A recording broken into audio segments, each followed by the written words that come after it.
अस्सलामुअलैकुम जी and very warm welcome. You are watching good morning public with me और मुझे कहते हैं सुहाब सल। हैप्पी मंडे यानी first working day of the week. और आज हरमीत और अब्दुल साहब की तबीयत थोड़ी सी ख़राब है। वीकेंड पे ऑलरेडी ख़राब हो गई थी, आपको पता है मौसम चेंज हो रहा है और ये मौसमियाती तब्दीली जो है वो मुख्तलिफ लोगों को वायरल की सूरत में काफ़ी डिस्टर्ब कर रही है। तो ये इंडिकेशन भी है और एक अलार्मिंग सिचुएशन भी है कि अपना बहुत सारा ख्याल रखें।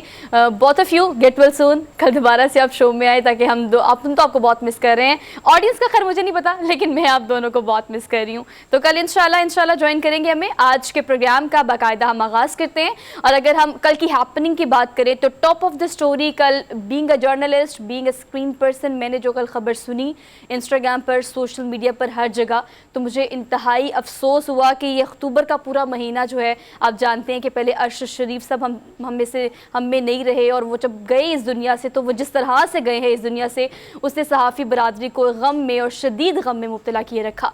अभी भी वो गम ताज़ा ही है कि कल आपने देखा कि सदफ़ नईम जो हैं, जो कि ख़ातून रिपोर्टर हैं निजी चैनल की, अखबार की, जो कि अरसे दराज से एक ही चैनल के साथ वाबस्ता रही हैं, इंतहाई शाइस्तगी से बोलने वाली और इंतहाई नफीस, और आप यूँ कहें कि मैं अगर आपको आम ज़ुबान में समझाने की कोशिश करूँ तो एक मासूम सहाफ़ी थी वो।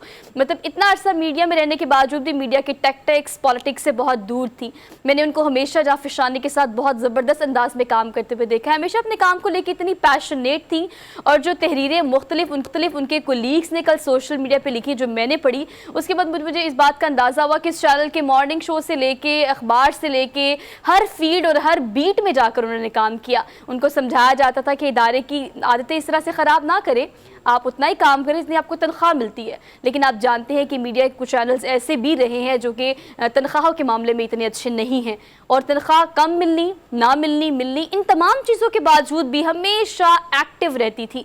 और उसी एक्टिवनेस का मुजाहरा उन्होंने ऑब्वियसली इमरान खान के लॉन्ग मार्च में किया। वो कंटेनर पर मौजूद थी, जो इमरान खान का कंटेनर स्पेसिफिकली, जहाँ पर उनके PTI के दीगर लीडरान जो हैं वो आके वॉक इन करते हैं। आप देखते हैं कि किस तरह से काफ़िले साथ चलते हैं उनके इस कंटेनर के।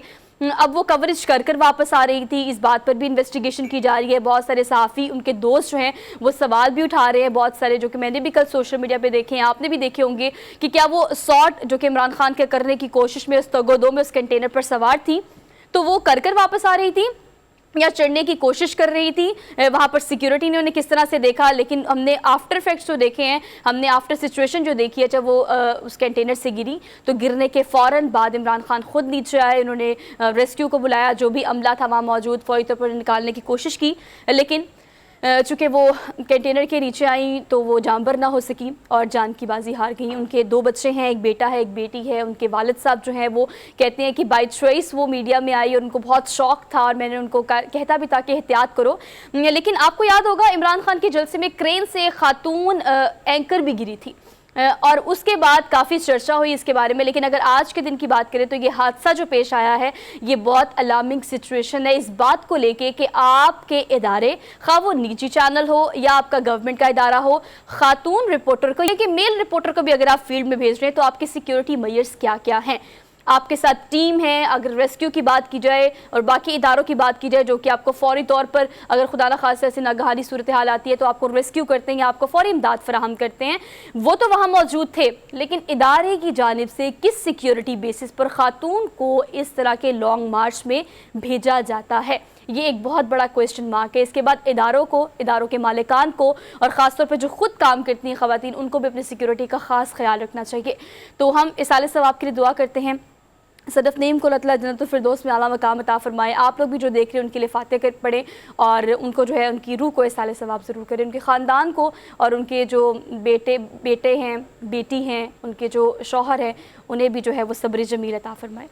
प्रोग्राम में आगे बढ़ते हैं। आगे बढ़ के हम इमरान खान के लॉन्ग मार्च की बात करेंगे। बार बार कॉल देने के बाद, डिले के बाद फाइनली ये लॉन्ग मार्च लिबर्टी लाहौर से शुरू हुआ। फ्राइडे को आप जानते हैं कि हमने इस पर शो भी किया था। उसके बाद ग्रेजुअली आगे बढ़ा है ये, और कामोकी के मुकाम तक अब तक ये लॉन्ग मार्च पहुंच चुका है। तो ये क्या क्या हैपनिंग्स हैं, पॉलिटिकल हैपनिंग्स में इस लॉन्ग मार्च का क्या फ़र्क पड़ेगा, हाइलाइट्स क्या है, इसको डिटेल में हम डिस्कस करेंगे आज की टॉप स्टोरीज़ में। और टॉप स्टोरी पे जाने से पहले एक छोटा सा जिक्र कर लेते हैं। आपको पता है अब्दुल रऊफ साहब होते तो मैं ज़्यादा इंजॉय करती, क्योंकि उनका तबसरा किसी सीनियर स्पोर्ट्स एनालिस्ट से कम नहीं होता। वो टेक्निकलिटीज़ को बताते हैं। बात कर रही हूँ मैं मैच की, फाइनली नीदरलैंड से मैच पाकिस्तान जीत गया और ये जीत जो है काफ़ी टाइम बाद मिली है इस सीरीज़ में हमें। और इस जीत के बाद अगर मैं अगर मगर की बात करूं तो अब पाकिस्तानी क्रिकेट टीम की सिचुएशन यही है। अगर मगर हमारी जीत या हमारी सेमीफाइनल तक रसाई जो है वो भी डिपेंड करती है दूसरी टीम्स की कारकर्दगी पर। अगर दूसरी टीम्स कारकर्दगी बहुत ज़्यादा पैथेटिक देती हैं, बहुत ज़्यादा बुरी देती हैं और एक ट्रेजिक उन्हें आप समझे कि वो अगर नहीं आगे जा पाती, उनकी परफॉर्मेंस बहुत बुरी होती है, तो उनके मार्क्स या चार्ट पर उनका जो फ्लो है वो अगर कम होगा, डिस्टर्ब होगा, तो ही हमें लगता है कि हमारी रसाई सेमीफाइनल तक हो सकती है। लेकिन बहुत सारी टेक्निकलिटीज़ में आपने देखा कि हमेशा की तरह रिजवान और बाबर ने ही ओपनिंग की और हमें क्या, मुझे ये समझ नहीं आ रहा कि अगर आप इन तीनों की बात करें तो आपके पास इस पूरी क्रिकेट टीम में 2 से 3 खिलाड़ी ऐसे हैं जो कि अनफिट हैं और आप उन्हें साथ कैरी कर रहे हैं। हम कॉम्बिनेशन की बात करते हैं, हम टीम की बात करते हैं, परफॉर्मेंस की बात करते हैं, बाबर आजम की बात करते हैं, लेकिन मुसलसल ऑफ फॉर्म जाने की वजह से टीम का मोराल तो हमें समझ नहीं आ रहा। लेकिन अब देखना ये है कि इस जीत के बाद ये कोई अनप्रेडिक्टेबल सी सिचुएशन होगी, कोई मौजज़ा ही होगा तो सेमीफाइनल तक हमें रसाई मिल सकेगी। लेकिन एक छोटा सा -1 टाइप एक चांस मौजूद है जिसके लिए होप फॉर द गुड। चलिए जी आगे बढ़ते हैं, आपकी टॉप स्टोरीज़ की तरफ चलते हैं। आज के गुड मॉर्निंग पब्लिक में टॉप स्टोरीज़ में आपको बताएंगे कि तोशाखाना रेफरेंस पर नाअहली का जो केस है उस पर इमरान खान का आज जो है हाई कोर्ट में ये हियरिंग है और हाई कोर्ट में आज जो है वो बेसिकली समात आज होगी। देखना है कि फ़ैसला सुनाया जाएगा या नहीं सुनाया जाएगा या समात जो है वो मुलतवी कर दी जाएगी, क्या है ये सब कुछ इस हियरिंग के बाद ही पता चलेगा। तो मोस्ट हैपेंड ये जो आप देखें पिछले कुछ दिनों में इस केस को लेकर और नाअहली को लेकर जितने भी केसेस ये आपने प्रोसीडिंग देखी है, अब डिपेंड करता है कि इस केस पर क्या फ़ैसला आता है। और ये आज के दिन की पहली हैपनिंग है जो कि अब कुछ देर बाद समात होगी और उसके बाद ही हमें पता चलेगा कि क्या फ़ैसला है। और अगर फ़ैसला मुकम्मल नहीं है, तमाम प्रोसिक्यूटर्स को, तमाम लोगों को ऑन बोर्ड कर ही ये हेयरिंग जो है उसके बाद डिस्क्लोज़ की जाएगी, तो हम इसको डिटेल में डिस्कस करेंगे। इसके अलावा वज़ीर आज़म पाकिस्तान शहबाज शरीफ जो है वो इमरान खान के हवाले से कहते हैं कि जिस इदारे ने सबसे ज़्यादा आपको सपोर्ट किया आप उसके ख़िलाफ़ ही बोल रहे हैं। तो ये जो है ये किस नौयत का आपका बिहेवियर है या आप क्या समझाना चाहते हैं, ये उनका एक बयान है जो कि आया है जिस पर आज के प्रोग्राम में हम डिस्कशन करेंगे। इसके अलावा आप जानते हैं कि अक्टूबर का महीना है और we just close to the October because आपने पूरे महीने में मुख्तलिफ सेमिनार्स, वर्कशॉप्स, ट्रेनिंग्स और अस्पतालों में स्क्रीनिंग्स, ये सारी चीज़ें हमने ब्रेस्ट कैंसर के हवाले से की हैं। हमने 12 प्रोग्राम किए हैं।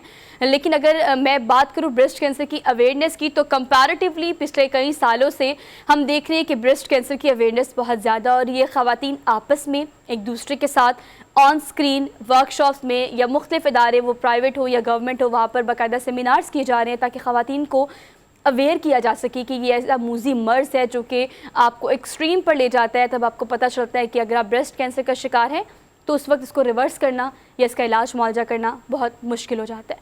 तो पहले से आपकी प्रिकॉशनरी मेजर्स क्या होने चाहिए, किस तरह से आप इसको डायग्नोस कर सकते हैं घर में, इसको डिटेल में हम डिस्कस करेंगे आज के प्रोग्राम में। इसके अलावा ऑब्वियसली हमने मैच का जिक्र किया शुरू में, तो हम मैच को बात करेंगे और मैच की बात को इस तरह से करेंगे कि उसकी टेक्निकलिटीज़ थोड़ी सी सजेशंस के तौर पर अपने सीनियर स्पोर्ट्स एनालिस्ट से लेंगे कि अगर थोड़ी सी टीम की चेंजिंग की जाए तो वो क्या चेंजेस है जो करने के बाद चीज़ें बेहतर हो सकती हैं।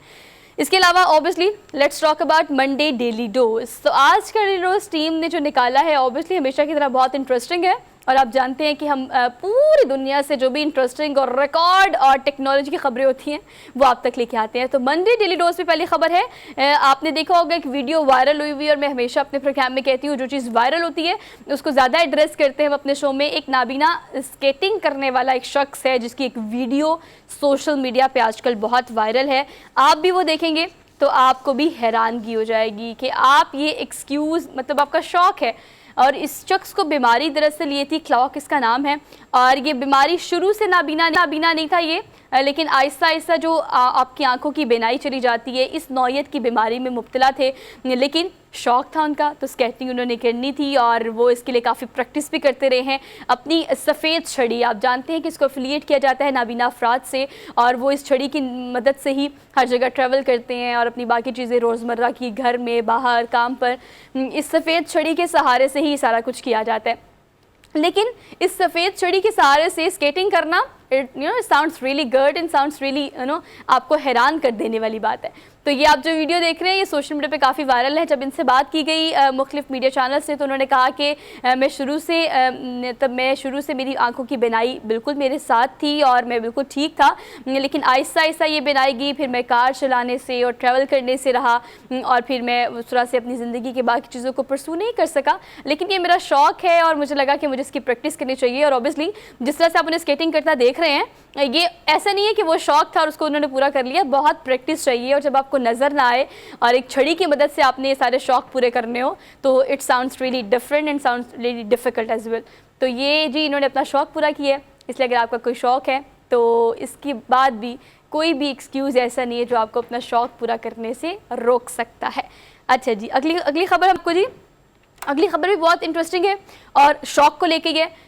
आपने सुना होगा बहुत सारे एथलीट्स और बहुत सारे records Guinness book of world record में बनाए जाते हैं, लेकिन ये जो record Guinness book of world record में दर्ज किया गया है बग़ैर टांगों के ऐसा एथलीट जिसने अपनी ज़िंदगी में वो मेहनत की, वो लगन से और प्रैक्टिस से और अपनी पैशन को लेके बग़ैर टांगों के इन्होंने एक नहीं 2 रिकॉर्ड बनाए।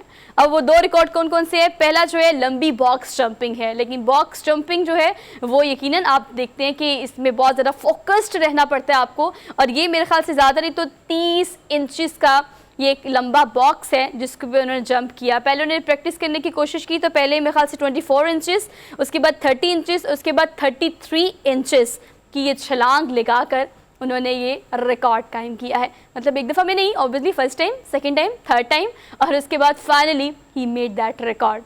क्योंकि बिल्कुल एक्सक्यूज़ नहीं कि मेरी टांगें नहीं हैं, और आप देखें कि ये तो एक रिकॉर्ड तो इटसेल्फ है जो हमें हैरान करने वाला है, लेकिन उससे बड़ी हैरानगी की बात ये जनाब कि भी उनकी दोनों टांगें नहीं हैं और फिर भी वो बैठे नहीं, वो रुके नहीं, वो बग़ैर टांगों के चलते गए और अपना शौक़ पूरा किया। और ये मैं सिर्फ आपको एक रिकॉर्ड बता रही हूँ, आपको सेकंड रिकॉर्ड बताऊंगी तो आपको और इंटरेस्टिंग लगेगा। सेकंड रिकॉर्ड जो बेसिकली उनका था वो पुशअप्स का था। कैन यू इमेजिन कि आप किसी भी रियलिटी शो को देखें तो वहाँ पर ज़्यादातर टारगेट्स आपके सेलिब्रिटीज़ का या एक्सपीजी एथलीट्स का ये होता है कि पुशअप लगा के दिखाएं। बगैर टांगों के सिर्फ हाथों के बल पर इन्होंने पुशअप्स लगाए हैं 3 मिनट में। गेस व्हाट, कितने लगाए हैं? ये मेरे ख्याल से है 248, 248। कैन यू इमेजिन, आप किसी मुकम्मल एथलीट को भी कहेंगे तो वो 3 मिनट में 300 से ज़्यादा या 400 से ज़्यादा नहीं लगा सकता, एक मुकम्मल एथलीट जिसे मैं कह रही हूँ, स्पोर्ट्समैनशिप को कीप इन माइंड रखते हुए। लेकिन बगैर टांगों के जनाब 2 रिकॉर्ड बनाए इन्होंने, लंबी बॉक्स जंप का जो कि 33 इंचज़ की है, और सेकेंडली इन्होंने रिकॉर्ड बनाया है पुशअप्स का। और पुशअप्स भी आम नहीं, डायमंड पुशअप्स हैं। तो डायमंड पुशअप्स जो हैं वो इन्होंने 3 मिनट में 248 बनाए हैं। So amazing really. अच्छा जी, आगे बढ़ के आपको अगली खबर देते हैं। अगली खबर ऐसी है, ऑब्वियसली पेट्स रखने का शौक़ सबको होता है और सब पेट्स रख कर काफ़ी खुश भी होते हैं, और पेट्स से ऐसी एफिलिएशन होती है अक्सर लोगों की कि अपने बच्चों जैसी एफिलिएशन होती है। लेकिन आपने कभी सुना नहीं होगा कि मादा गोरिल्ला को किसी ने पेट रखा हो, या पेट ना कहें अपने गर्ज के लिए उसको इस्तेमाल किया। अगर आप गोरिल्ला को देखें तो अगर आप उसको कुदरती माहौल में रखते हैं, वो माहौल जो उनके लिए साजगार होता है, जिसे हम कुदरती माहौल कहते हैं, तो उस कुदरती माहौल में गोरिल्ला वो मादा हो या नर हो, आपकी जो उम्र होती है वो 35 साल या 40 साल से ज़्यादा नहीं होती। लेकिन इंटरेस्टिंग बात आपको बताने वाली व्यूवर्स ये है कि अगर एक आप गोरिल्ला को कैद में रखते हैं तो वो 50 साल तक भी जी सकता है। एंड हियर वी गो, इसकी एग्जाम्पल हमारे सामने है। ये मादा गोरिल्ला है जिसे बैंकॉक में एक बिल्डिंग की 7वीं मंजिल पर एक पिंजरे में बंद किया गया, और आज से कई साल पहले किया गया। और कम से कम आप ये देखिए कि अब यहाँ पर इसकी उम्र को 30 साल से तो मेरे ख्याल से इस पिंजरे में है। अब वहाँ पर जो ग्राहक आते हैं वो देखते हैं, काफ़ी इंटरेस्ट शो करते हैं, उन्हें काफ़ी हैरानकुन लगता है, बिकॉज नॉर्मली आपको ये चीज़ें जूम में नज़र आती हैं। तो ग्राहकों को अट्रैक्ट करने के लिए अब दुकानदारों ने इसको यूज़ करना शुरू कर दिया, ख़ासतौर पर इसके मालिक ने, और पूरे जो आप कहिए कि पूरा जो मॉल है उसके तमाम लोगों ने मिलकर काफ़ी इसको छुड़ाने की कोशिश की है। Because you feel pity on them ना, आपको बुरा लगता है सम टाइम कि आपने किसी को इस तरह से कैद किया हो और आपने उनको अब बाकायदा अपने बाकी दोस्तों के साथ उस माहौल में, जिस माहौल में वो फलते फूलते हैं और इन्जॉय करते हैं, ऑब्वियसली जंगल का माहौल है और वाइल्ड एनिमल्स होते हैं ये, तो आप उन्हें वो माहौल ना दे तो you feel pity on them as well. लेकिन वहाँ पर जो इसका मालिक है उसको तो रहम नहीं आया, लेकिन बाकी जो ग्राहक हैं, बाकी जो दुकानदार हैं, उन्होंने पैसे जमा किए और जमा करके इसके मालिक को ऑफ़र भी कराई, जनाब ये पैसे ले लें और इसको आज़ाद कर दें। इसके अलावा अगर आलमी माहौलियाती इदारे की बात की जाए जो जंगली हयात को देखते हैं, उन्होंने भी, उसके जो चेयरमैन है, उन्होंने भी काफ़ी एड्रेस करने की कोशिश की है, लेकिन ये जनाब इनके मालिक नहीं मानते। कहते हैं कि मैं इसको ना ही बेचूंगा, ना ही आप मुझे पैसे जितनी मर्जी आप ऑफ़र करा लें। हालांकि ऑफ़र मेरे ख्याल से $8 लाख थी, लेकिन वो नहीं मानते। कहते हैं कि मैंने ये किसी को नहीं देना, ये मेरा मतलब मुझे बहुत प्यारा भी है, लेकिन अब उससे कौन जाके पूछे कि वो पता नहीं किस हालत में है। और दो ज़िंदगी का एक बड़ा हिस्सा पिंजरे में गुजार दिया इस मादा गुरीला ने, और वहाँ पर अभी भी उस एरिए को जो आपकी आलमी इदारा है वाइल्ड लाइफ का, उन्होंने 7वीं मंजिल के इस छोटे से पार्ट को बदतरीन चिड़ियाघर का खिताब भी दिया है कि वो बदतरीन चिड़ियाघर है। इसके ऊपर एक और बात, इस जो मादा गुरीला है, इसको दुनिया का तन्हा तरीन मादा गुरीला का खिताब भी मिला है। आप सोचें कि आप इमेजिन नहीं करते कि अपनी ज़िंदगी का आधे से ज़्यादा हिस्सा जो है वो आप अकेले एक पिंजरे में गुजार दें, तो भाई तो आप सोचेंगे तो आपको अंदाज़ा होगा कि कितना मुश्किल है अकेला रहना इंसान के लिए, तो ऑब्वियसली जानवर के लिए भी है। अच्छा जी, लास्ट बट नोट आपको ले चलते हैं हम दुबई, यहाँ से सीधा गुड मॉर्निंग पब्लिक के इस सेट से सीधा दुबई चलते हैं। और दुबई भी आपने बाहर नहीं जाना, आपने रोलर कोस्टर पे जाना है। एक ऐसी रोलर कोस्टर जो है वो तारीफ़ कराई गई है दुबई में, जो कि इंडोर रोलर कोस्टर है, और इसकी स्पीड कंपैरेटिवली बाकी रोलर कोस्टर जो आप देखते हैं डिफरेंट कंट्रीज़ में उससे कहीं ज़्यादा है। आप अगर देखें तो रोलर कोस्टर जब ऊपर जाती है तो ऊपर से जब डाउन जाती है, डाउन टू में आप देखते हैं कि उसकी स्पीड ज़्यादा हो जाती है। इसकी खासियत ये है, और बाकी रोलर कोस्टर से डिफरेंट इसलिए कि जब ये ऊपर की तरफ जाती है तो इसकी स्पीड कंपैरेटिवली बाकी रोलर कोस्टर से ज़्यादा हो जाती है। और दुबई को आप जानते हैं कि मुख्तलिफ़ औकात में मुख्तलिफ़ चीज़ें जो हैं वो डिफरेंट लॉन्च करते रहते हैं। हमने अपनी डेली डोज में कई खबरें दी हैं, आपने देखा है कि बहुत ही खूबसूरत सी एक लाइब्रेरी दुनिया की सबसे बड़ी बनाई गई है और एशिया की सबसे बड़ी बनाई गई है, जहाँ पर 7 मंजिलें हैं और हर एक मंजिल में आप बच्चों के लिए, बड़ों के लिए एक बड़ी ई बुक्स की और वैसे जो कागज़ी किताबें हैं उसकी एक बहुत बड़ी रेंज है। उसके बाद आप टेक्नोलॉजी की खबरें देखते हैं तो ज़्यादातर आती आपको पता है दुबई से हैं, और ये आप देखें कि बिल्डिंग का एक अंदर का हिस्सा लग रहा है। इसको बनाने की खासियत और आर्किटेक्चर की खासियत ये भी है कि उसने इस तरह से इसको बनाया है कि किसी बिल्डिंग की इनसाइड इन्वायरमेंट को शो कर रहा है। लेकिन ये रोलर कोस्टर जो है इसकी स्पीड कंपैरेटिवली बहुत ज़्यादा है, और ये 50 मीटर बुलंदी तक आपके जो भी पैसेंजर्स होते हैं, आप पैसेंजर में इसलिए कह रही हूँ बिकॉज इसके बॉक्सेस हैं और हर एक बॉक्स में 12 अफराद बैठ सकते हैं। बेसिकली इसमें 3 ट्रेन्स लगाई गई हैं, और उस 3 ट्रेन्स में अगर आप एक बॉक्स की बात करें तो कैपेसिटी एक बॉक्स में 12 अफराद के बैठने की है, जैसे कि आप देख रहे हैं अभी। तो ये 12 अफराद रोलर कोस्टर में बैठे हुए हैं, और ये बस अप एंड डाउन, क्योंकि life is a roller coaster as well. कभी आप बहुत ऊंचाई पे जाते हैं, कभी नीचे गिर जाते हैं।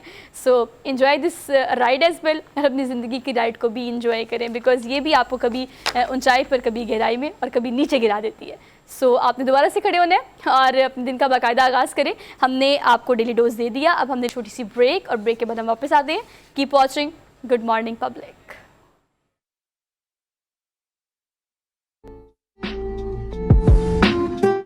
Welcome back after the break. So let's talk about, अगर हम अपने पॉलिटिकल सेगमेंट की बात करें तो पॉलिटिकल हैपनिंग में टॉप ऑफ द स्टोरी आपको ये पता है कि आज इस्लामाबाद में पहली हेयरिंग जो है वो तोशाखाना रेफरेंस की है, जिसपे नाअहली का केस जो इमरान खान पर, उस पर आज हम समाअत की जाएगी। इस समाअत पर डिटेल में हम बात कर लेते हैं। हमारे साथ मजहर अब्बास साहब सीनियर एनालिस्ट मौजूद हैं। आपको आज के प्रोग्राम में खुश आमदीद कहते हैं। सर अस्सलाम वालेकुम, कैसे हैं आप? ठीक हैं जी, मैं ठीक हूँ sir. Thank you so much for joining us today. ये कहिएगा कि अगर हम ओवरऑल हैपनिंग्स को देखें तो आज तो इस्लामाबाद हाई कोर्ट में इस केस की, नाअहली का तोशाखाना का जो केस है उसकी हियरिंग है, और आज हम समाअत है। लेकिन पहले मैं आपसे ये पूछना चाहती हूँ कि अगर आप इस लॉन्ग मार्च को देखें, अनाउंस करना, फिर डिले करना, फिर अनाउंस करना, फिर डिले कर लेना, फाइनली ये लिबर्टी चौक से शुरू हुआ, अब कामोकी तक पहुँच गया है। आप क्या देखते हैं अगर पाकिस्तानी पॉलिटिक्स पर इसके असरात की बात करें, या इट सेल्फ PTI पर, तो पॉजिटिव या नेगेटिव कोई असरात आप देख भी रहे हैं या नहीं? जी, बहुत बहुत शुक्रिया। नहीं, बिल्कुल देख रहे हैं। और ये टैक्टिक्स होती हैं, पॉलिटिकल टैक्टिक्स होती हैं। मादी में भी इस तरह की जब मार्चेस हुई हैं तो आप ये देखते हैं, जैसे कि JUI की बहुत बड़ी मार्च हुई थी, लेकिन फिर आखिर में मुज़ाकरात पे ही बात ख़त्म हुई, और एक ऐसा मुआहदा हुआ जिसका किसी को नहीं पता आज तक कि वो किसके दरमियान मुआहदा था, वो क्या मुआहदा था, और फिर मौलाना फजलुर रहमान अचानक वापस क्यों चले गए। तो वो सारी एक मिस्ट्री है। इसी तरह 2014 में जब इमरान खान साहब का धरना था 126 दिन का, तो वो बहरहाल फिर एक मुआहदे पर ख़त्म हुआ, जिसके तहत एक जुडिशल कमीशन बना। उस जुडिशल कमीशन ने कहा कि ये इलेक्शन में कोई बड़े पैमाने पे रैगिंग नहीं हुई है, बेज़ाब्तिगियाँ ज़रूर हुई हैं। तो उसकी बुनियाद पर फिर जो है बाद में हमने देखा कि उस फैसले को तहफ़्फ़ुज़ के ही साथ लेकिन इमरान खान ने माना। आज सूरत हाल ये है कि इमरान खान मौजूदा हुकूमत को तस्लीम नहीं करते। इमरान खान जो है वो एक नए इंतखाबात चाहते हैं और साथ में वो अपनी सियासी पॉपुलैरिटी को साबित करते जा रहे हैं ज़िमनी इलेक्शन में कामयाबी की सूरत में। तो ये सारी चीज़ें जो हैं ये उनके हक़ में जा रही हैं, लेकिन इस्टेब्लिशमेंट से उनका एक तनाज़ा चल रहा है, एक तनाव चल रहा है, लेकिन साथ में बैकडोर मुज़ाकरात की भी ख़बरें हैं। तो शायद जो लॉन्ग मार्च को थोड़ा सा सुस्त किया गया है वो इसी बुनियाद पे कि 4 नवंबर से पहले जो तारीख़ मुकर्रर की गई है कि उस तारीख़ तक इस्लामाबाद पहुंचने की कोशिश की जाएगी, उससे पहले ही कोई मसला हल हो जाए। जिस तरह 2009 में हमने देखा था कि नवाज़ शरीफ साहब जजेस की बहाली के लिए जब लॉन्ग मार्च कर रहे थे, गुजरावाला में उनको टेलीफोन कॉल आ गई और वो टेलीफोन कॉल ने उनको वापस जाने पर मजबूर कर दिया और उनके मुतालबात मान लिए गए कि जी जजेस को बहाल कर दिया गया। तो ये पाकिस्तान की सियासत में उतार चढ़ाव होता रहता है। अब आज तोशाखाना केस की समाअत है, उसमें मेरा ख्याल आज पहली समाअत है, तो ज़रूरी नहीं कि आज कुछ हो, लेकिन बहरहाल ये एक अहम जो है वो मुकदमा है और उनकी नाअहली के ख़िलाफ़, गो कि उनकी नाअहली ऐसी है कि वो सिर्फ़ मियांवाली की सीट तक ही महदूद है, लेकिन अगर बाद में कोई मुकदमा चलता है और उससे ये नाअहली ज़्यादा वो शदीद हो जाती है।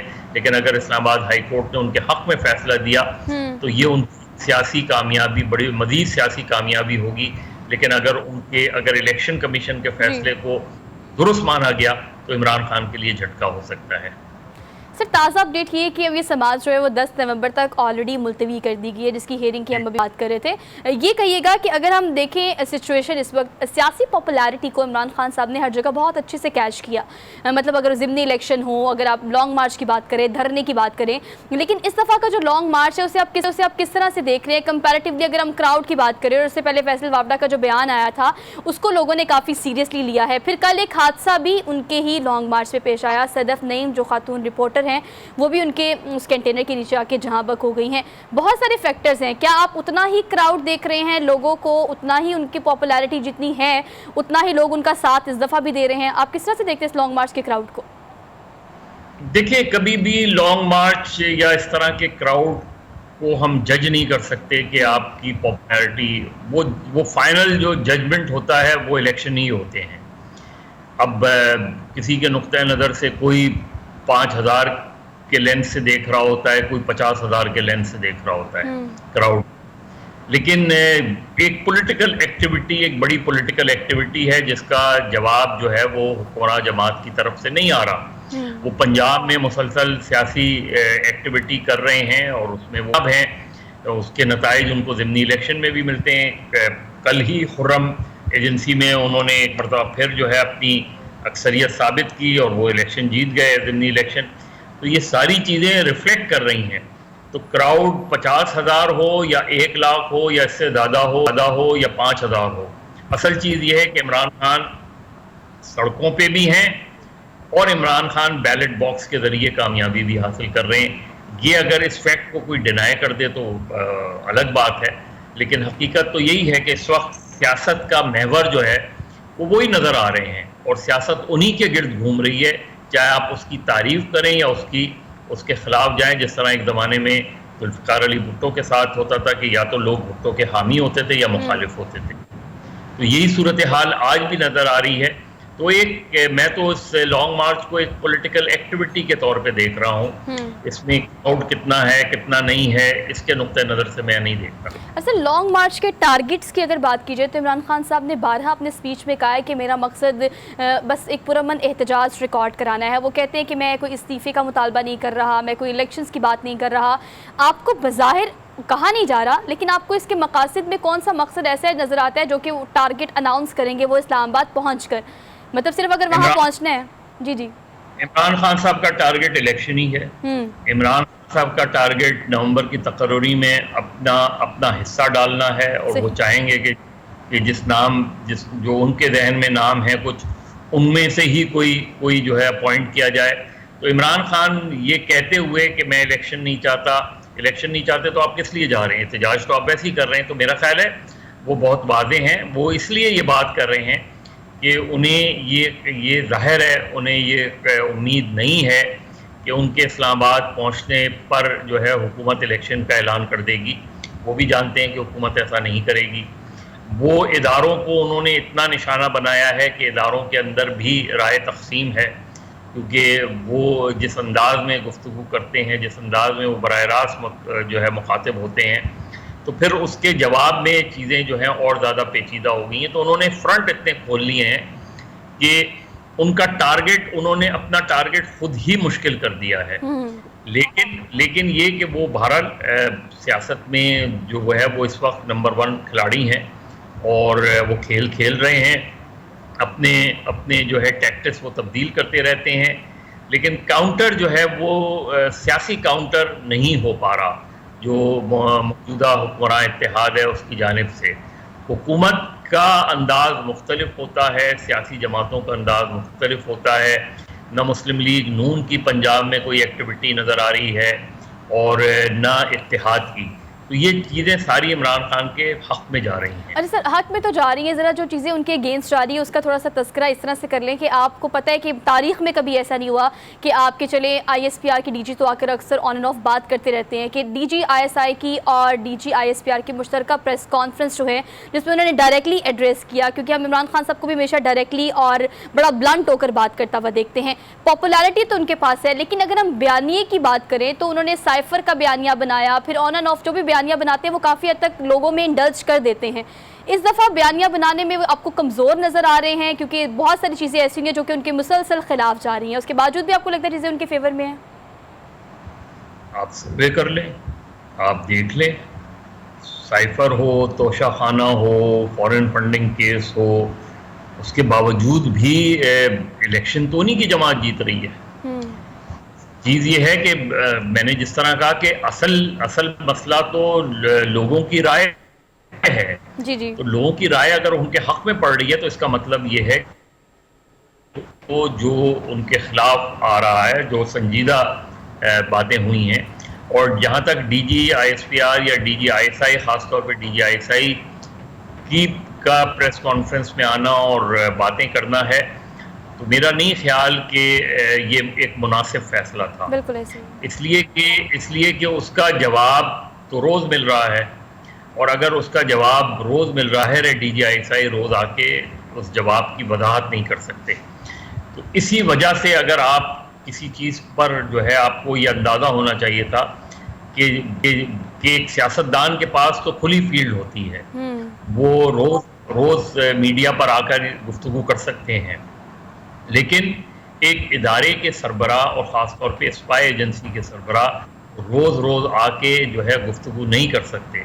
इसी वजह से वो गुफ्तगू उन्हें नहीं करनी चाहिए थी। मेरा ख्याल है अगर DG ISPR खुद वो प्रेस कॉन्फ्रेंस करते, खुद वो बातें करते तो ज़्यादा मुनासिब होता। अच्छा सर, मैं कहती हूँ कि जाते जाते इस पर कमेंट कीजिएगा कि हम लॉन्ग मार्च में कल का जो हादसा है सदफ नईम का, जो कि इनकी कंटेनर के नीचे आके जहाँ बक हुई है, इसको आप किस तरह से देखते हैं? मतलब सहाफ़ी बरादरी में, बल्कि आप तो स्टूडियो में रहते हैं, सीनियर एनालिस्ट हैं, बहुत सारे सहाफ़ी ख़ासतौर पर अगर हम बात करें रिपोर्टिंग की, तो एक रिस्की काम है इदारों को, या फिर अगर लॉन्ग मार्च की ही सिक्योरिटी को इस तरह का होना चाहिए कि इस तरह के हादसा को रोकथाम के लिए कोई बाकायदा प्लान हमें देना चाहिए।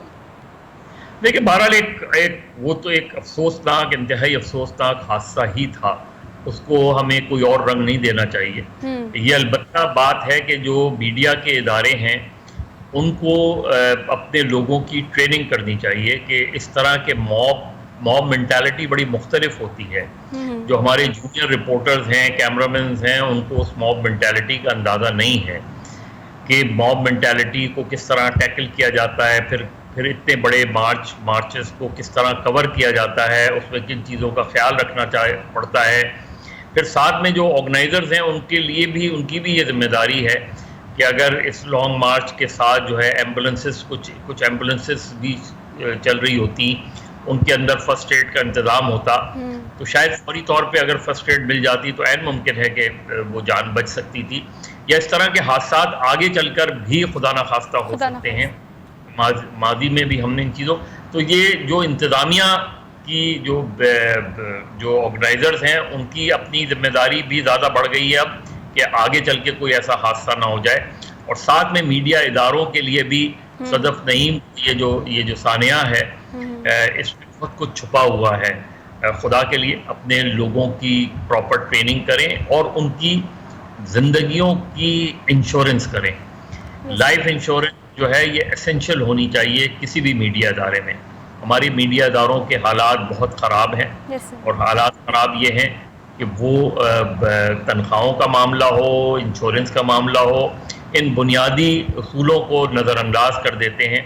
बस भेड़ बकरियों की तरह अपने रिपोर्टर और कैमरामैन को भेज देते हैं, जाके पूछ करके लाओ, और अगर कोई ऐसा हादसा हो जाता है तो मुतालबा हुकूमत से किया जाता है कि वो कॉम्पनसेट करे।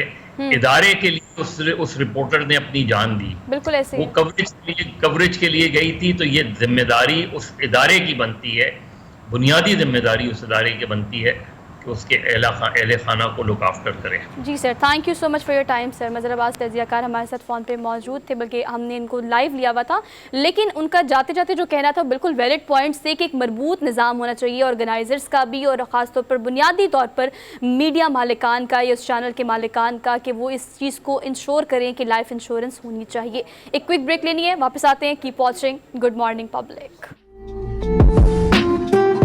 Welcome back after the break. So basically आज मंडे है और मैं जैसे शुरू में कहा कि first working day of the week, तो आज उठते उठते और वीकेंड का बुखार उतरते होते थोड़ा टाइम लगता है, तो मैंने कहा आपको रिफ्रेश करने के लिए एक ट्रेलर दिखा देते हैं। ऑब्वियसली हमारे शो का हमेशा से आप देखते हैं कि कोई एक आधा ट्रेलर हम ज़रूर रखते हैं, तो आज का ट्रेलर जो है basically the guardian of the Galaxy का एक ट्रेलर है, देख कर आएँ, फिर हम इस पर थोड़ा सा तबसरा करते हैं, जो कि मैं इतने अच्छे से नहीं कर सकती। आपको पता है कि आप दुरूफ साहब होते तो ऑब्वियसली वो ज़्यादा डिटेल में बताते, लेकिन थोड़ी सी इस पर बात करेंगे। और आप जब हॉलीवुड का कोई भी ट्रेलर देखते हैं, एटलीस्ट मैं देखती हूँ, तो मैं इस चीज़ की हमेशा से ख्वाहिश करती थी कि हमारी फिल्में इतनी अच्छी नहीं, ऑब्वियसली टाइम लगता है ग्रेजुअली चीज़ें बेहतर करने में, वो 3D हो, एनिमेशन हो, हॉलीवुड हो, स्टार्स हो, प्रोडक्शन हो, डायरेक्शन हो, या अगर आप देखिए वो तमाम टेक्नोलॉजी जो कि आजकल फिल्मों को बनाने के दौरान या इस्तेमाल की जाती है। लेकिन finally we have to share something with you guys कि आप सबको पता है कि मौला जट जो है वो रिलीज़ हुई, और उसके बाद आप ये समझिए कि एक ताज़ा हवा का झोंका है ये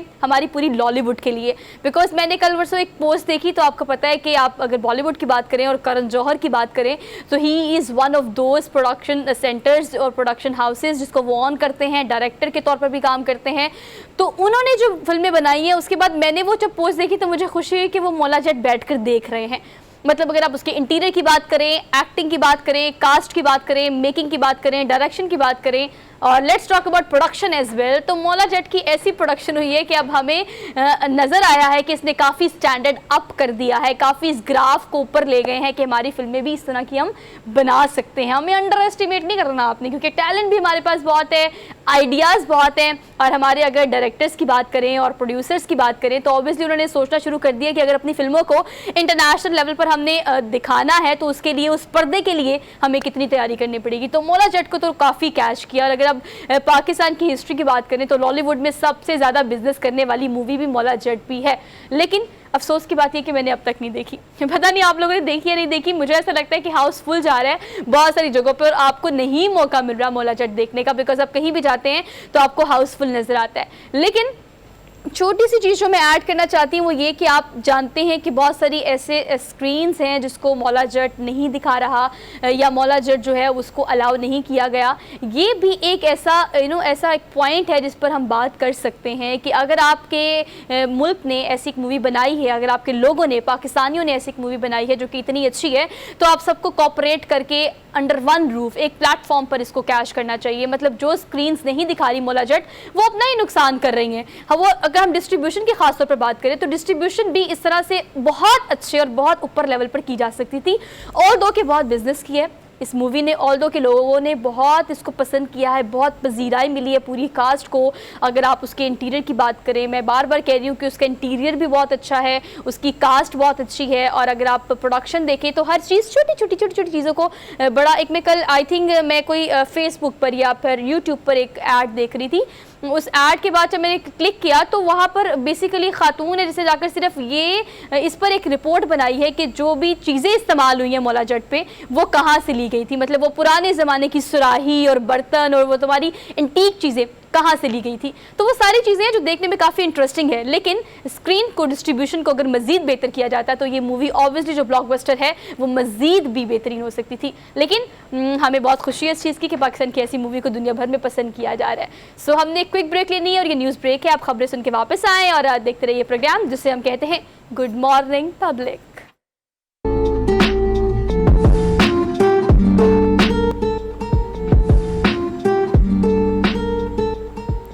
welcome back after the break. So we are in the second hour of the show और 1 घंटा पूरा हमने काफ़ी डिस्कशन की है, लेकिन अगर इस सेकंड आवर की बात करें तो हमारी कोशिश ये होती है पूरी गुड मॉर्निंग पब्लिक की कि इसको एज मच एज प्रोडक्टिव आपके लिए बनाया जाए। So let's talk about, if you are talking about October का महीना, तो पूरे महीने में आपने बहुत सारे सेमिनार्स, वर्कशॉप्स, ट्रेनिंग्स और इसके अलावा स्क्रीनिंग्स ख़ास तौर पर आपने मुख्तलिफ अस्पतालों में, वो प्राइवेट हो या गवर्नमेंट हो, ब्रेस्ट कैंसर को लेकर आपने देखी होंगी। लेकिन जितना हमने देखा कि पिछले कुछ सालों में इसके बारे में बात की जा रही है, ख़वातीन को, बच्चियों को इस हवाले से अवेयर किया जा रहा है, केसेस की तादाद भी उतनी ज़्यादा बढ़ती जा रही है। मज़ीद क्या क्या प्रिकॉशंस करनी चाहिए, मज़ीद इस मूसी मरज़ से बचने के लिए बर वक्त तशख़ीस कितनी ज़रूरी है, इलाज मुआवजा कितना ज़रूरी है और एक एक्सट्रीम स्टेज पर पहुँचने से पहले इसके बारे में जानना कितना ज़्यादा ज़रूरी है, बात करना कितना ज़्यादा ज़रूरी है। बहुत सारे सवाल हैं and we just about to close October, तो थ्रू आउट मंथ में हमने भी बहुत सारे प्रोग्राम्स किए हैं। तो जाते जाते हम कंक्लूड करना चाहेंगे इस मंथ को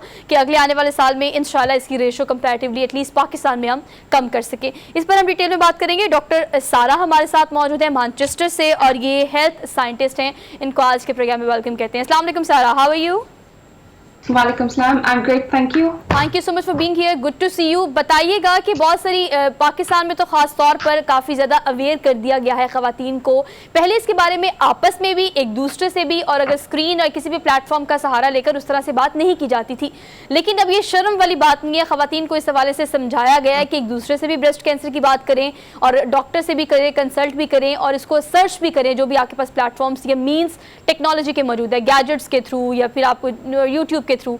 अब कितना हम अवेयर कर चुके हैं, लेकिन एक और बात यह है कि अगर हम अवेयर कर रहे हैं तो उसके साथ साथ सारा इसके केसेस की तादाद भी दिन ब दिन मजीद बढ़ती जा रही है। ऐसा क्यों, जबकि ख़वातीन तो अवेयर हो गई हैं? जी, ये ना इससे काफ़ी प्रॉब्लम्स हैं। तो for example the first thing is family history.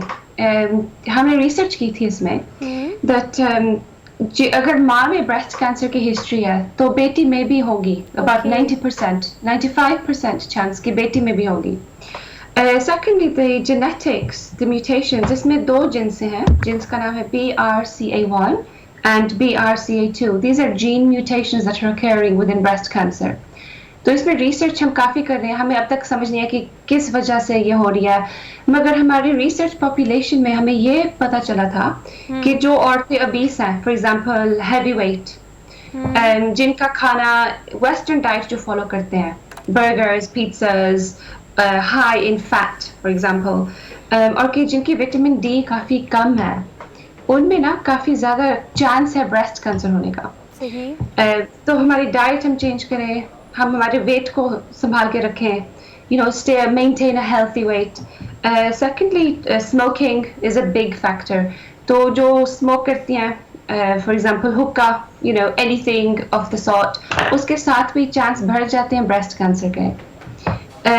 तो काफ़ी लोगों ने ये भी पूछा कि PCOS, polycystic ovary syndrome, PCOS, उसका और ब्रेस्ट कैंसर का हमें तलक काफ़ी कम है।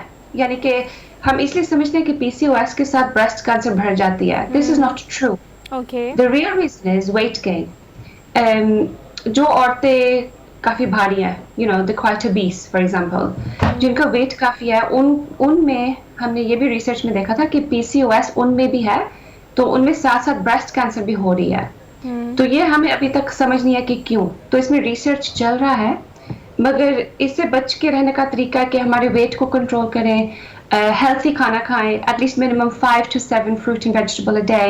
एग्जांपल दे रही हूँ मैं, cut out smoking, alcohol consumption, खैर इट्स अ फैक्टर, मगर इसके बारे में हम बात अच्छा करना डॉक्टर सारा चाहिए। ये कहेगा कि बेसिकली आपका healthy lifestyle is basic precautions जो आप कर सकते हो जो कि हर किसी की ज़िंदगी में होने चाहिए, but can we call it a silent killer as well? Because हमने देखा है कि जो रेशो आ रही है रिसर्च के मुताबिक 40 साल से ज़्यादा उम्र की ख़वातीन में कंपैरेटिवली ये ज़्यादा पाया जाता है ब्रेस्ट कैंसर। लेकिन let's talk about the young one, young लड़कियां जो हैं उनमें भी अगर ये रेशो अब होना शुरू हो गई है, उसकी वजह क्या है? और उसके लिए आपको क्या लगता है कि अगर जवान लड़कियों की बात की जाए तो वो किस तरह से घर पर अपना खुद मुआयना कर सकते हैं अनटिल अनलेस आपने किसी डॉक्टर से कंसल्ट किया है कि नहीं? जी, तो ये ना फिर बात वहां तक पहुंचती है, अगर आपकी फैमिली हिस्ट्री है ब्रेस्ट कैंसर की, तो ना आप फिर ना थोड़ा एहतियात करें कि हाँ मेरी माँ को था या मेरी दादी को था या नानी को था ब्रेस्ट कैंसर, इसका मतलब मेरे चांसेस भी हाई होंगे कि मुझे भी होगा। हमने रिसर्च में देखा कि 23 साल की लड़कियों से शुरू हो रहा है breast cancer. 23 years, it's very young. ये पहले फिगर्स नहीं थे, मगर ये सिर्फ रिपोर्टेड केसेस में है। जो औरतें रिपोर्ट करी हैं कि हाँ कुछ खराबी है या मुझे कुछ सही नहीं लग रहा, उनमें हमने देखा कि ब्रेस्ट कैंसर हो रहा है। तो इसके लिए ना हम सिम्टम्स देख सकते हैं, अलामात हम हमारे समझ सकते हैं, मगर इसके लिए अवेयरनेस चाहिए, जो मुझे पता है आप लोग काफ़ी कर रहे हैं अवेयरनेस इसके बारे में। तो इसमें ना आप ना ज़रा आपके ब्रेस्ट टिश्यू को देखें, कुछ सही नहीं लग रहा, स्किन सही नहीं लग रही, for example is there any rash, is there swelling, is there redness, under arm also is classed as breast tissue. तो ये ना हमें मालूम नहीं है कि शायद अंडर आर्म में कोई लंप्स हमें नजर आ रहे हैं, इसके साथ ये लिम्फ नोड के अंदर स्प्रेड हो सकता है। तो if there is any discharge, if there is any bleeding, if there is any watery discharge, any sort of change in the skin, तो ये जरूरी नहीं है कि दर्द हो उस जगह में। ब्रेस्ट कैंसर में पेन नहीं होता, you do not feel any pain, इसमें सिर्फ चेंजेस आपको महसूस होते हैं कि कुछ सही नहीं है। तो ये अगर हम अपनी तरफ से हम खुद सेल्फ असेसमेंट करें, खुद एग्जामिनेशन करें, तो हम ना इसे रोक सकते हैं, हम ब्रेस्ट कैंसर को कम कर सकते हैं। जल्द से जल्द हम ट्रीटमेंट मैमोग्राम कर सकते हैं, which is a scan. Mammogram के बगैर हमें पता नहीं चलेगा कि ब्रेस्ट कैंसर है या नहीं। तो ये ना जितनी जल्द से जल्द हमें पता है कि हमारी बॉडी में चेंज आ रही है, हम उतनी जल्द से जल्द डॉक्टर के पास जा सकते हैं, मैमोग्राम कर सकते हैं, तो फिर हमें ट्रीटमेंट शुरू कर सकते हैं। अच्छा डॉक्टर सारा ये बताइएगा कि मेमोग्राम की आपने बात की, यकीनन इसके बारे में काफ़ी अवेयर किया जा रहा है पाकिस्तान में। इस दफ़ा तो अक्टूबर के महीने में काफ़ी हद तक बहुत सारी कैंपेन्स ऐसी चलाई गई हैं कि ख़वातीन को मेमोग्राम तक लेके आया जाए। लेकिन घर में जो मुआयना करते हैं उसके बारे में आपने बहुत अच्छी बातें बताई हैं, लेकिन ये मुआयना ऑन एंड ऑफ कितनी देर बाद करना चाहिए? और क्या आप चीज़ें जो अनयूजुअल देख रहे हैं, जैसे आपने फ्लूइड की बात की, आपने कहा कि इसकी कोई पेन नहीं होती, तो ये ऑब्वियसली आप किस स्टेज पर जाकर इसको कैटर करना कंपैरेटिवली आसान होता है, प्लस इसकी स्टेजेस कितनी होती हैं जिसके बाद आपको लगता है कि बहुत मुश्किल हो जाता है इसका रिकॉर्ड करना? So just like breast cancer, just like any other cancer, इसकी ना just stage 4-5 हो जाती हैं। So the latest stage, तो ये लेट स्टेज पे 4+ पे नहीं बचती कोई औरतें। ये ना मर्दों में भी हो सकता है, ये नहीं है कि खाली औरतों में ब्रेस्ट कैंसर है, ये आदमियों मर्दों में भी हमें पता चला कि हो सकता है। तो अनफॉर्चुनेटली हमारी जो in the Pakistani culture, we're shy, we're afraid, we don't like to talk about it, but men should also be aware. तो इसमें ना 4 stages हैं, तो stage 1 to 2 खैर इतना महसूस नहीं होता, सिर्फ changes आपको नजर आते हैं, इसलिए हम we should at least once every 6 months हमें सेल्फ असेसमेंट करना चाहिए। या फिर अगर हमें थोड़ी सी भी महसूस हो रहा है कि कुछ सही नहीं है, फौरन डॉक्टर के पास जाएं, डॉक्टर आपको मैमोग्राम ट्रांसफर करेगा। मैमोग्राम से आपको 100% पता चलेगा कि ब्रेस्ट कैंसर है या नहीं। हाउएवर पैनिक नहीं करना, इसमें फॉल्स अलार्म भी हो सकते हैं। तो फॉल्स अलार्म ये है कि मास्टाइटिस हो सकता है, जो औरतें बच्चे को दूध पिलाती हैं उनके साथ भी चेंजेस हो जाती हैं, लंप्स आ जाते हैं। इसका ये मतलब नहीं कि हाँ ब्रेस्ट कैंसर है, मगर फिर भी एहतियात करें, शायद हो सकता है। अगर फैमिली हिस्ट्री है, बिल्कुल आप इस पे ध्यान दें। ठीक है सारा, जैसे तो ये बताएगा कि ख़वातीन को अवेयर करने के लिए बताना कितना ज़्यादा ज़रूरी है कि इसके क्या क्या साइड इफ़ेक्ट और आफ्टर इफ़ेक्ट्स हो सकते हैं। ऑब्वियसली एक ये मूजी मर्ज़ है, तो आप ये बताएगा कि अगर डायग्नोस हो जाता है, जो केसेस आपने स्टडी की हैं, जो केस स्टडीज़ आपके पास हैं, क्या क्या होता है और इसके बाद इसका तरीका इलाज क्या है, इसमें कीमो किस तरह से होती है, उसके बाद आपकी ज़िंदगी में किस चीज़ की कमी आ जाती है, और ब्रेस्ट कैंसर को डायग्नोस करने के बाद उसके इलाज मुआवजे में आपको किस चीज़ का नुकसान होता है, ये आफ्टर इफ़ेक्ट्स बताइएगा। सो अगर स्टेज 4 तक आप पहुंच गई हैं, इसका ये मतलब है कि आपकी ना ब्रेस्ट कैंसर फैल गया है।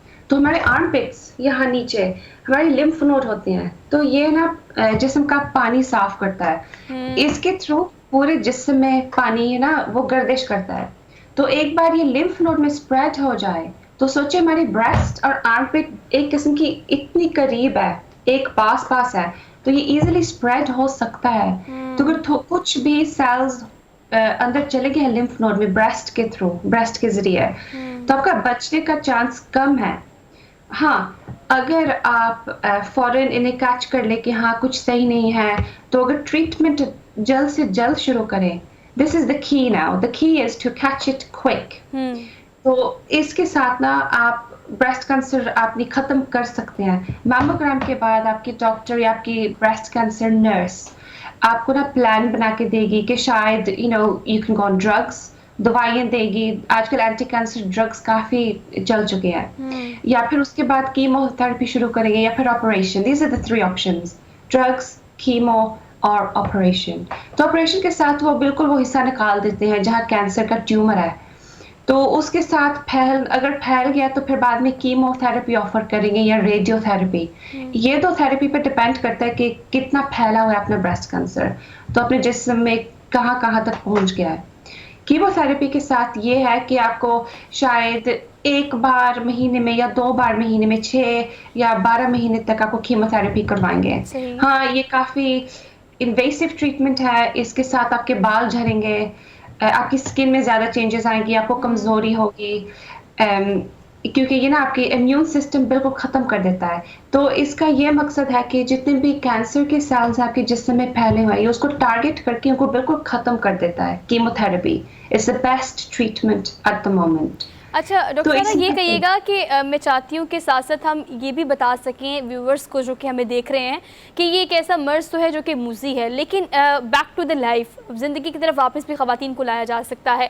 आपकी केस स्टडीज़ में कितने % ख़वातीन वो हैं जो कि इस मर्ज़ की वजह से मौत के मुँह में चली जाती हैं और ज़िंदगी की बाजी हार जाती हैं, लेकिन ऐसी कितनी बड़ी तादाद उन लोगों की जो कि ज़िंदगी की तरफ वापस आ जाते हैं, जिसके इलाज के बाद वो ठीक हो जाते हैं, सेहतयाब हो जाते हैं? बिल्कुल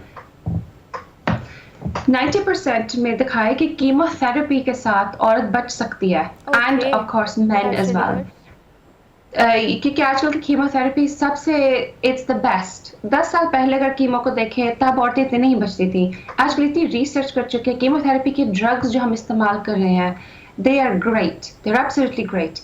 तो इसका ये है कि हाँ, दर्द होगा कीमोथेरेपी के साथ, प्रॉब्लम्स होंगी, सिम्टम्स होंगे, अलामात डिफरेंट किस्म के होंगे डिफरेंट औरतों को, मगर थोड़ी सी दर्द के लिए आगे जिंदगी तो आपको मिलेगी, so इसलिए it's very important that you must get checked as soon as you feel any changes। कुछ भी अगर आपको महसूस है फौरन प्लीज डॉक्टर के जाएं। इसका डरना नहीं है, इसके ये मतलब है कि कीमोथेरेपी आपको बिल्कुल कैंसर फ्री कर देगा, आपका कैंसर बिल्कुल खत्म कर देगा।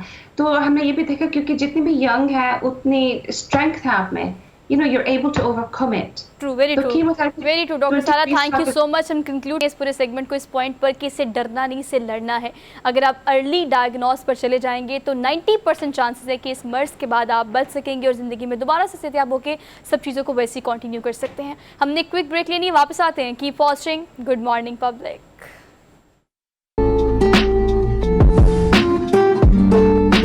Welcome back after the break. Program का लास्ट सेगमेंट है, लेकिन मैं चाहती हूँ कि इस लास्ट सेगमेंट से आप रोज़ाना अपने दिन का आगाज़ करें। योगा की इंटेंसिटी का, क्रेडिबिलिटी का, इंपॉर्टेंस का अंदाज़ा एटलीस्ट मुझे तो नहीं था, और मैं अभी भी इस बात पर श्योर हूँ कि स्क्रीन के उससे जितने भी लोग हमें देख रहे हैं अभी तक आपको योगा की इंपॉर्टेंस का अंदाज़ा नहीं कि आपकी ज़िंदगी मेंटली, फिज़िकली, इमोशनली कितनी हद तक बेहतर हो सकती है अगर आप सिर्फ दिन में स्टार्टिंग की अगर बात की जाए तो 20 मिनट अगर आप योगा को दें। तो मैं तो काफ़ी सोच रही हूँ इस चीज़ के बारे में। मैं चाहती हूँ कि अगर मैं स्टार्ट करूँ तो मेरे साथ साथ मेरे व्यूअर्स जो हैं वो भी इस चीज़ को ट्राई ज़रूर करें एटलीस्ट। लेकिन बिगिनर्स के लिए ख़ास तौर पर क्या होना चाहिए और योगा कितना ज़्यादा इंपॉर्टेंट है, आपको कन्विंस करने के लिए हमारे साथ स्टूडियो में मौजूद है योगी नईम, इन्हें कहते हैं। अस्सलाम वालेकुम। वालेकुम सलाम। ये अल्लाह का बड़ा करम। Thank you so much for being here. Sir, मैं शुरू करती हूँ, बिगिनर्स की बात कर लेते हैं। जो योगा करते हैं उसको तो पता है कि योगा कितना इंपॉर्टेंट है, और जो इसके आदी हैं उनको पता है कि इसके बगैर ज़िंदगी मुश्किल है। लेकिन जिनको नहीं पता, जिनको अंदाज़ा ही नहीं है, मैं चाहती हूँ कि उनको बताया जाए कि ये क्या है, ये कितना फ़ायदा दे सकती है आपको। बहन, बदकिस्मती से योग को दिखाया गया, सिखाया नहीं गया।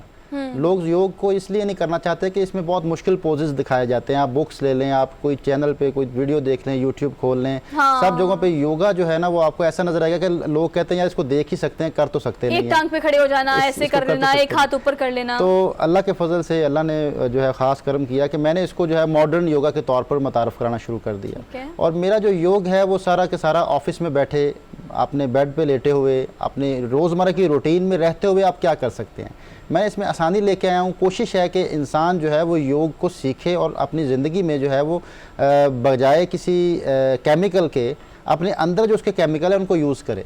इंसान के अंदर मिनरल्स हैं, इंसान के अंदर केमिकल्स हैं, सारी चीज़ें इंसान के अंदर मौजूद है। ये बनाने वाले ने पूरी कायनात बनाई है और इसको फिर कहा लक़द ख़लक़नल इंसान फ़ी अहसनि तक़वीम, मैंने इंसान को सबसे उम्दा बना दिया।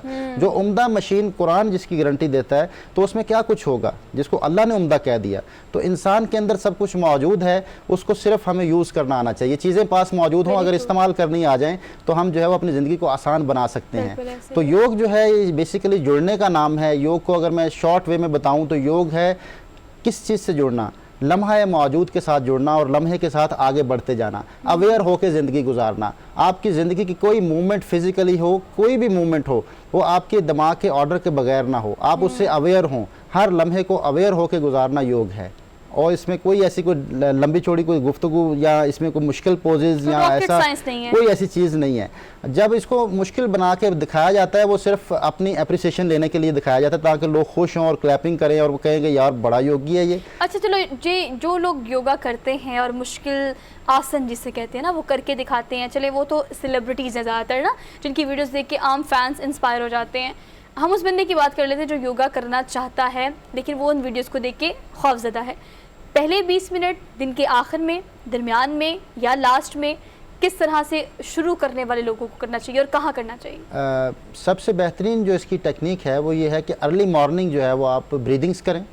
वो आप अपने किसी भी बेड पे लेटे हुए भी कर सकते हैं, आप अपने किसी लॉन में बैठ के भी कर सकते हैं। फ्रेश ऑक्सीजन, इंसान की बॉडी का जो फ्यूल है वो ऑक्सीजन है और ऑक्सीजन अगर इसको मिल जाए प्रॉपर तो आप कि ब्लड सर्कुलेशन अच्छी हो सकती है। आज जितने लोग सुस्ती का शिकार हैं उसकी बहुत बड़ी वजह यह है कि हम क्वालिटी ऑफ ऑक्सीजन और क्वांटिटी ऑफ ऑक्सीजन दोनों पे कॉम्प्रोमाइज़ कर रहे हैं। ठीक है। हम बंद घरों में, बंद कमरों में अपनी ज़िंदगी गुजार रहे हैं, एक रोशनी की ज़िंदगी गुजार रहे हैं। जो 8 पहर हैं उनको हम सेंस नहीं करते, जिसकी वजह से हमारे सेंसर ख़राब हो चुके हैं। तो सेंसर ख़राब होने की वजह से नींद की गोलियां खानी पड़ती हैं। जब तक आपके सेंसर एक्टिव नहीं होंगे आप एनवायरनमेंट के अंदर अपने आप को अटैच नहीं करेंगे, डिटैच हो चुके हैं ना, तो अटैच जैसे शाम की जो एक फीलिंग्स हैं, जब तक शाम में आप पार्क में नहीं जाएंगे, शाम में आप बाहर नहीं बैठेंगे, लॉन में नहीं बैठेंगे, आपकी रात की नींद अच्छी नहीं हो सकती। आप सोए तो होंगे लेकिन आपका दिमाग जाग रहा होगा। तो दिमाग जो जागता रहता है सोते में, उसकी बहुत बड़ी वजह यह है कि हम बिल्कुल पहर से कट चुके हैं। तो पहर के साथ अटैच होने के लिए हमें जो है वो लम्हा मौजूद के साथ जुड़ना होगा, बाहर निकलना होगा, जिस जगह मौजूद है वहाँ देखना होगा। इंसान की आंख जहाँ देखती है उसका दिमाग वहाँ होता है। अच्छा, ज़्यादा सूटेबल टाइम अगर हम सुबह के 20 मिनट की बात करें ऑन योर बेड, हम नहीं कह रहे कि चलें आप शुरू में ना आप माहौल लें, ना आप वो योगा कारपेट लें, ना आप पार्क में जाएं, आप कोई मुशक्कत ना करें। लेट्स टॉक अबाउट कि आप अपने बेड पे हैं। सुबह उठते साथ पहले कौन से 2-3 आसन हैं जो करने चाहिए योगा शुरू करने के लिए? बेड के हवाले से जो है वो मैं ज़रूर डिस्कस करना चाहूँगा कि जैसे आपने बेड की बात की तो डेंगू वायरस के हवाले से जो मरीज़ हैं जो बेचारे मैट के ऊपर नहीं आ सकते और पार आ सकते, तो बेड पर लेटे लेटे क्या हो सकता है और डेंगू वायरस को कैसे जो है वो कंट्रोल किया जा सकता है। ये पुराना मर्ज है। मच्छर आज से नहीं है, जब से दुनिया बनी मच्छर तब से हैं। इसकी डिटेल्स को थोड़ा समझ लें तो ये मादा जो मच्छर है वो अटैक करता है, मादा मच्छर। मादा मच्छर जो है वो अपने अंडे के लिए इसको जो है उसको ब्लड की ज़रूरत होती है। तो इंसान को जब ये इंजेक्ट करता है अपना, तो उसमें इसका लबाब होता है ताकि ब्लड जो है वो थिक ना हो जाए, उसको सॉफ्ट रखने के लिए ये लबाब होता है। तो उसमें जो जरासीम है वो मुंतकिल हो जाता है इंसान के जिस्म में। अब डेंगू वायरस से अगर इंसान को हो गया है तो इसको पुराने ज़माने में इसका नाम योग में डंडक जाड़ा था, डंडक जाड़ा। आज डेंगू वायरस के नाम से मेडिकल ने इसको बताया। डंडक जाड़ा क्यों कहते हैं इसको? ये वात रोग में आता है, योगा की ज़ुबान में वात रोग है। तो ये डंडक जाड़ा इसलिए इसको कहा जाता है कि कमर में ऐसी दर्द होती है कि जैसे किसी ने कमर पे डंडे मारे हुए हैं। जाड़ा बुखार को कहते हैं, कदीम तरीका इलाज है।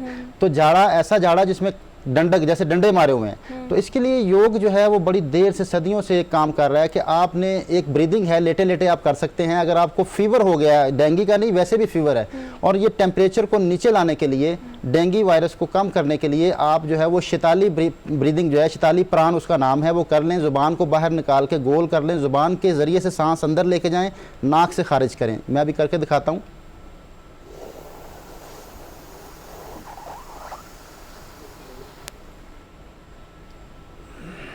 नाक से खारिज कर दें। जिसकी ज़ुबान गोल नहीं हो पाती वो क्या करे, वो ज़ुबान को थोड़ा सा बाहर निकाल ले और ऊपर वाले होंठ से ज़ुबान के थोड़ा फासला कर ले, ताकि सांस ज़ुबान के ऊपर टच होता हुआ जाए। हर किसी की ज़ुबान गोल नहीं होगी।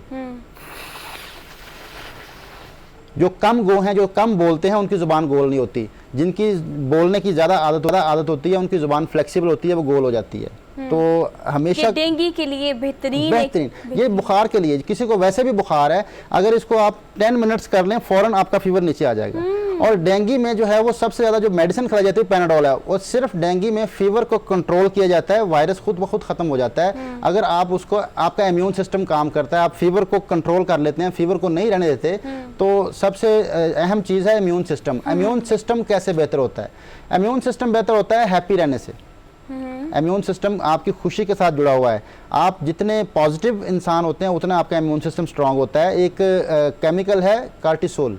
तो कार्टिसोल जो है ये इसको मैनेज करता है आपके इमोशंस को, जो आप सोचते हैं। जब आप नेगेटिव सोचते हैं तो आपका वो केमिकल जो है वो फिर ऐसा रिलीज होता है कि आपके अंदर जो है वो फिर इम्यून सिस्टम को तोड़ देता है। वो इम्यून सिस्टम आपका वीक होना शुरू होता है, आपके वाइट सेल्स जो हैं वो कमज़ोर होना शुरू होते हैं, वाइट सेल्स कम होना शुरू होते हैं। तो कार्टिसोल को बढ़ाने के लिए, कार्टिसोल को बेहतर रखने के लिए जो है वो नॉर्मल रेंज में रखने के लिए आपको लाजमी तौर पर जो है वो रिलैक्सेशन और हैप्पीनेस मेंटली, और वो किसके साथ जुड़ी हुई है? योग में एक मुद्रा है जिसका ताल्लुक है हैप्पीनेस के साथ, उसका नाम ही हंसी मुद्रा है, मुस्कुराहट का मुद्रा। तो पहली जो 3 उंगलियां हैं इसको अंगूठे के साथ यूं मिला लें, छोटी उंगली को अलग कर लें। ये हंसी मुद्रा अगर आप बनाते हैं तो इससे आपका मूड खुशगवार होता है। अच्छा। अगर मूड खुशगवार हो जाए तो इंसान जो है वो इम्यून सिस्टम उसका स्ट्रांग हो जाएगा और बीमारियों से लड़ने की ताकत उसकी बेहतर हो जाएगी। अच्छा। ये इसको कम से कम 15 मिनट बनाएं, कम से कम 15 मिनट। कम से कम अगर 20 मिनट की आपने योगा करनी है तो 15 मिनट आपको ऐसे ऐसे रखना पड़ेगा। हाँ, नहीं, ये योगा के दौरान ना करें। अच्छा। आप अपनी पोजेज वगैरह या ब्रीदिंग जो करते हैं ये आप अपने जो है वो ऑफिस में बैठे भी कर सकते हैं। एक हाथ से बना लें, दोनों से ना बनाएं, एक हाथ से कंप्यूटर पे काम कर लें। आप इस दौरान बातें भी कर सकते हैं। मैंने कहा शुरू में कि मैं वो योगा करता हूँ जो आम जिंदगी में आप कर सकें। इसके लिए आपको स्पेसिफिक एनवायरनमेंट की जरूरत नहीं है। 24 आवर्स आप योगा को अच्छा, आप काम करें, फॉर एग्जांपल मैं शो कर रही हूं और शो के दौरान आई कैन कीप दिस। हाँ, इससे आपका मूड खुशगवार रहेगा। मूड खुशगवार रहेगा। मूड खुशगवार, ये मूड खुशगवार रखता है। That is really interesting. बेहतरीन। अच्छा, हम डेंगू की बात कर रहे थे, एक मैं सवाल आपसे करना चाहती हूँ, यकीनन लोग भी जानना चाहते होंगे। आपको पता है प्लेटलेट्स के बहुत ज्यादा इशू हो जाता है आपको डेंगू में। आपने बहुत सारे तरीके बताए हैं, जुबान के जरिए सांस लेने के, गोल करने के। इनको इंक्रीज करने के लिए भी कोई ऐसा हमारे पास मौजूद है तरीका? हाँ, बिल्कुल जी। उसमें आपको फिर अपान मुद्रा बनाना पड़ेगा। अच्छा। अपान मुद्रा दरमियान की 2 उंगलियां अंगूठे के साथ मिलाएं, ऐसे टच करें। अपान मुद्रा जो है ये बेहतरीन मुद्रा है जो कि आपको प्योरीफाई करता है, आपके टॉक्सिन्स खारिज करता है, आपके अंदर जो है इम्यूनिटी को बेहतर करता है। प्लेटलेट्स कैसे बढ़ते हैं उसके लिए थोड़ा सा डाइट को आपको प्लान करना पड़ेगा। डाइट प्लान ये होगा कि आप कोशिश करें कि आप जो है वो B12 जिसमें हो ज़्यादा, उसमें वो आप जैसे मूंगफली है, मूंगफली का इस्तेमाल करें। उसमें B12 बेहतरीन B12 है। अच्छा। बायोटिन उसके अंदर मौजूद है। एक तो उससे जो बाल जड़ते हैं उसके लिए बायोटिन की ज़रूरत होती है, तो मूंगफली का इस्तेमाल ज़रूर करें, लेकिन अर्ली मॉर्निंग करें, दोपहर तक कर लें। रात को ड्राई फ्रूट का इस्तेमाल ना करें। रात को जो ड्राई फ्रूट इस्तेमाल किए जाते हैं इससे नुकसान होता है, इससे आपकी नींद डिस्टर्ब होती है, ये आपको जगाते हैं, ये एनर्जी है। अच्छा। एनर्जेटिक फूड है। एनर्जेटिक फूड रात के टाइम इस्तेमाल नहीं करने चाहिए। तो जैसे प्लेटलेट्स को बढ़ाने के लिए एक और मैं ब्रीदिंग करूँगा जिसका नाम है भ्रामरी। अच्छा। भ्रामरी प्राण जो है ये इसका जो लफ्ज़ी मतलब है वो है गुनगुनाना। अच्छा। गुनगुनाना। फिर ये मूड को खुशगवार करने की है। अच्छा, तो गुनगुनाना कैसा? आपने देखा होगा कि मच्छर जो है वो कान में आके गुनगुनाता है। बिल्कुल ऐसे ही है। ठीक है, तो इसका नाम भी उसी मुनासिबत से रखा है, भ्रामरी। तो कानों को ऐसे बंद कर लिया जाता है उंगलियों के साथ, आंखें बंद करके नाक से सांस लेके नाक से खारिज करना है, लेकिन जब सांस को खारिज करना है तो गुनगुनाते हुए खारिज करना है। अच्छा। आप इसमें कुछ भी गुनगुना सकते हैं, नात गुनगुना सकते हैं, कोई गाना आपको पसंद है, जो आपको चीज़ पसंद है वो गुनगुना सकते हैं सांस निकालते हुए।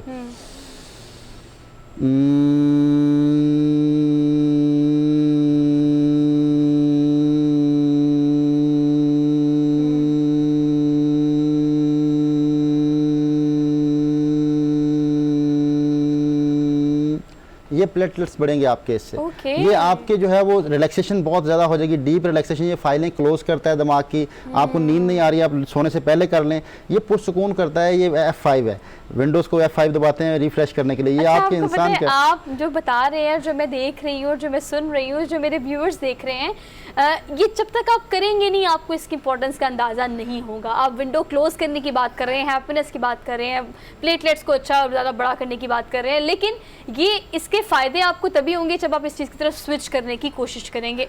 बीन्स का इस्तेमाल करें, और जो गाय का गोश्त है वो बढ़ाता है प्लेटलेट्स। ऐसी चीज़ें जो आप, जैसे दूध है, खजूर है, पनीर है, ऐसी चीज़ें आपके प्लेटलेट्स बेहतर करती हैं, आपके वाइट सेल्स बेहतर होते हैं। और अगर मैं ये बात करूं, जैसे हम मच्छर से बचना चाहते हैं, हम चाहते हैं कि हमारे घरों में डेंगू मच्छर ना आए। हम ये चाहते हैं कि हम कहीं बैठे हैं तो अब हमारे पास जो है वो ऐसी चीज़ होनी चाहिए जिससे हम मच्छर हमारे करीब भी ना आए। तो मैं वो चीज़ें डिस्कस करना चाहता हूँ। जो सफ़ेद तुलसी, वाइट तुलसी के पौधे हैं वो रखें आप, गेंदे के पौधे रखें, और हरमल का एक पौधा होता है इंडोर, हरमल का पौधा रख लें, वहाँ मच्छर नहीं आता। वाह, क्या बात घर की एंट्रेंस पे रखें, सहन में रखें, कमरे के अंदर रख लें, जिस जगह ये पौधे पड़े होंगे वहाँ पे मच्छर नहीं आता। वाइट तुलसी, न्याज़बो और हरमल का और गेंदे के पौधे, ये सारे पौधे अगर आप, कितना आसान हल है ये आपको, आपके मच्छर करीब नहीं आएगा, मच्छर वहाँ होता ही नहीं है। इनकी ऐसी खुशबू है कि मच्छर वहाँ नहीं आता, मच्छर इरिटेट होता है इनकी खुशबू से, तो वहाँ नहीं आता, वहाँ से दूर भाग जाता है। फिर एक और चीज़ बताता हूँ कि अगर आप न्याज़बो का जैसे जो पौधा है उसके पत्तों को आप रगड़ लें, चटनी बना लें और उसको अपने लेप करके उसको साफ़ कर लें मुंह के ऊपर, हाथों के ऊपर जहाँ आपके, तो मच्छर अगर बैठेगा तो काटने से पहले मर जाएगा। वाह, इसका मतलब मच्छर आपको अटैक करने आ रहा है, आपने मच्छर को अटैक कर दिया है। कितना आसान है ये, आसान है कि पत्तों के जो न्याज़बो के पत्ते हैं उनको आप रगड़ लें, आसानी से मुयस्सर होते हैं। आसानी से, ये बहुत सस्ता पौधा है। अच्छा, जहाँ से मर्जी ले लें, न्याज़बो के पत्ते जो है उसको आप रगड़ लें, रगड़ के उसके पेस्ट बना लें और जिस्म के ऊपर लगा के साफ कर लें, धोएं नहीं, सिर्फ साफ कर लें, उसके पत्ते उतार दें, या पत्तों को वैसे मसल लें, चेहरे के ऊपर, हाथों के ऊपर रगड़ लें। अच्छा, ये देखिए योगी नईम, आप जो तरीके बता रहे हैं वो इंतहाई आसान है, तो खुदारा अपनी ज़िंदगी को आसान करें योगा के थ्रू, और जो प्रिकॉशंस इन्होंने बताई हैं, जो तरीके इन्होंने बताए हैं कि अगर आपको अटैक कर रहा है तो आपके पास उससे बचने के लिए नहीं बल्कि अटैक बैक करने के लिए आपके पास कितने सारे तरीके हैं, तो इसको अपनी ज़िंदगी का हिस्सा बनाएं ताकि आपकी ज़िंदगी आसान हो सके। थैंक यू सो मच, बड़ी प्रोडक्टिव डिस्कशन रही, लेकिन एक डिटेल योगा पे सेगमेंट मुझे लगता है कि अब रखना पड़ेगा ताकि आप लोगों को कन्विंस किया जा सके। So we are done with the show for today. कल इंशाल्लाह पूरी टीम के साथ मैं वापस आऊँगी नए टॉपिक के साथ, नए इशूज़ के साथ। अपना बहुत सारा ख्याल रखें, हमें दीजिए इजाज़त, अल्लाह हाफिज़।